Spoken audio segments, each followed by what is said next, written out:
श्री स्वामी समर्थ कथा सरिता या आपल्या यूट्यूब चॅनलमध्ये तुम्हा सर्वांचं मनापासून स्वागत। अक्षय तृतीयेबद्दलची संपूर्ण माहिती आपण आजच्या या व्हिडिओमध्ये पाहणार आहोत। तत्पूर्वी आपल्या चॅनलला लाईक, सबस्क्राईब आणि शेअर करायला विसरू नका। हिंदू पंचांगानुसार वैशाख महिन्यातील शुक्ल पक्षातील तृतीयेला अक्षय तृतीया हा सण साजरा केला जातो। हा दिवस 3.5 मुहूर्तांपैकी एक मानला जातो। या दिवशी शुभकामाची सुरुवात, पूजा आराधना, जप तप, दान केल्याने अक्षय पुण्याची प्राप्ती होते असे म्हटले जाते। तसेच या दिवशी सोने चांदी, वाहन, प्रॉपर्टी खरेदी करणे देखील खूप शुभ मानले जाते।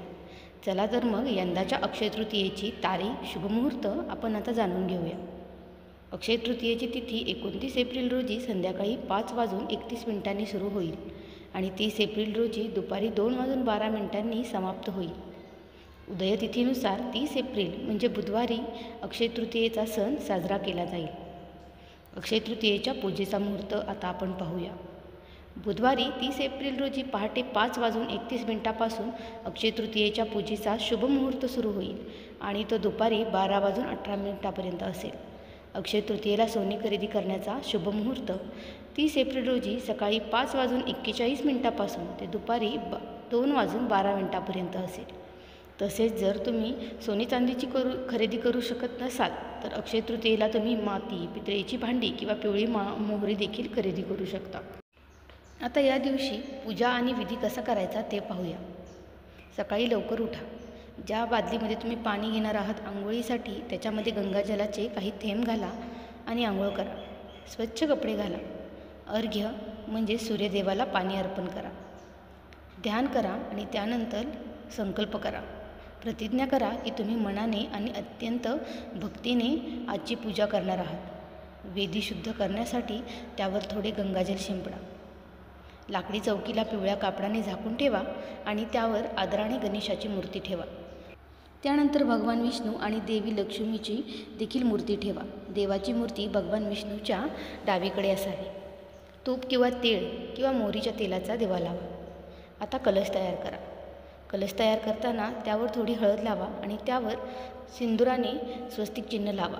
त्यात पाणी भरा। त्यात थोडी हळद आणि कुंकू घाला आणि काही चलनी नाणी टाका। आता त्यात आंब्याच्या पानांचा गुच्छ घाला। देठाचा शेवट पाण्याखाली आहे आणि वरच्या दिशेने पान आहे याची काळजी घ्या। कलशाच्या मानेवर संपूर्ण तपकिरी नारळ त्याच्या सालीसह घाला आणि चौकीवर हळुवारपणे कलश ठेवा। गणपतीचे आवाहन करून पूजा करा। त्यांना पाणी, फुले, अक्षता, जने, फळे आणि दक्षिणा अर्पण करून आशीर्वाद घ्या। त्यानंतर भगवान विष्णू आणि देवी लक्ष्मीला प्रार्थना करा। देवतांना एक एक करून पाणी, अक्षता आणि माऊली अर्पण करा। कलशावर थोडे पाणी, हळद आणि अक्षता शिंपडा आणि त्यावर कलाव आणि फुले अर्पण करा। भगवान विष्णूला जने अर्पण करा। देवी लक्ष्मीला सिंदूर अर्पण करा। विष्णू आणि लक्ष्मी मंत्राचा जप करा। भगवान विष्णूला चंदन अर्पण करा। त्यानंतर फुले, अगरबत्ती, तुळशी अर्पण करा आणि देवी लक्ष्मीला कमळ अर्पण करा। त्यानंतर नैवेद्य दाखवा। आरती करून पूजा संपवा आणि आनंदी आणि समृद्ध जीवनासाठी देवदेवतांचा आशीर्वाद घ्या। अक्षय तृतीयेला दान अवश्य करा। अक्षय तृतीयेच्या दिवशी पितरांच्या नावाने दान व तर्पण अर्पण करणे खूप शुभ मानले जाते। या दिवशी पितरांच्या नावाने श्राद्ध करता आले तर त्याचे विशेष महत्त्व असून पितरांच्या नावाने दान केल्यास शाश्वत फळ मिळते अशी मान्यता असल्याचे सांगितले जाते। असे केल्याने पितरांचा आशीर्वाद मिळू शकतो असे म्हणतात। या दिवशी केलेले दान हे अक्षय्य होते असे भविष्य पुराणात सांगितले आहे। या दिवशी पाण्याचे मडके, पंखे, छत्री, जवस, गहू, तांदूळ आणि वस्त्र यांचे दान करणे पुण्यदायी मानतात, परंतु हे दान सत्पात्री असावे असे सांगितले जाते। या दिवशी धनवृद्धीसाठी तुम्ही काय उपाय करू शकता तर अक्षय तृतीयेच्या दिवशी 11 कवड्यांची माळ करून लाल कापडात बांधून पूजेच्या ठिकाणी ठेवा।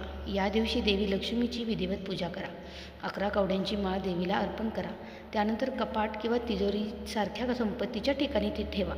असे केल्याने तुमच्या धनामध्ये वाढ होऊ शकते अशी मान्यता आहे।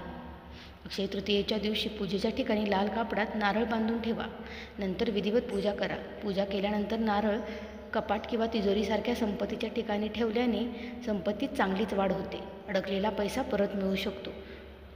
त्यानंतर येते ते स्तोत्रांचे पठण किंवा श्रवण करणे। अक्षय तृतीयेच्या दिवशी श्री विष्णूंचे सहस्त्रनाम आणि श्रीसूक्ताचे पठण अवश्य करावे। ही दोन्ही स्तोत्रे म्हणणे शक्य नसेल तर मग श्रवण करा। लक्ष्मी देवी तसेच श्री विष्णूंच्या मंत्राचा जप करा। अक्षय तृतीयेच्या दिवशी रामरक्षा स्तोत्राचे पठण करणे देखील अवश्य आहे. तसेच अक्षय तृतीयेच्या दिवशी श्रीरामचरित मानसाच्या कांडाचे पठण करणे देखील अत्यंत शुभ आहे. जर शक्य नसेल तर तुम्ही श्रवण देखील करू शकता. त्यामुळे तुम्हाला आशीर्वाद मिळतो आणि जीवनात पुढे जाण्यासाठी देव नेहमी तुमच्यासोबत राहतो. व्हिडिओ कसा वाटला ते कमेंट करून मला नक्की सांगा आणि तुम्हाला काही अडचण असेल तर तेही सांगा. श्री स्वामी समर्थ.